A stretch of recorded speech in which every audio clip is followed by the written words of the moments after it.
ஆனா C Joseph Vijay எனும் நான்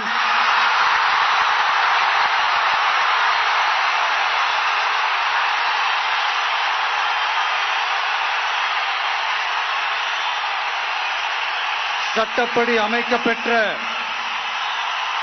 இந்திய அரசியல் அமைப்பின்பால்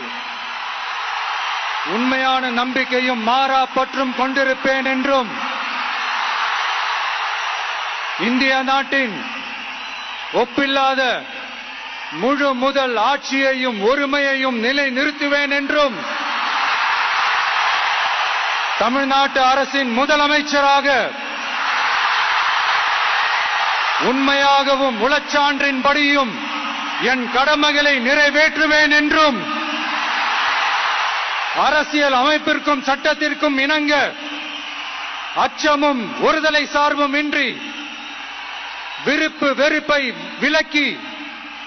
பலதரப்பட்ட மக்கள் அனைவருக்கும் நேர்மையானதை செய்வேன் என்றும் ஆண்டவன் மீது ஆணையிட்டு உறுதிமொழிகிறேன்.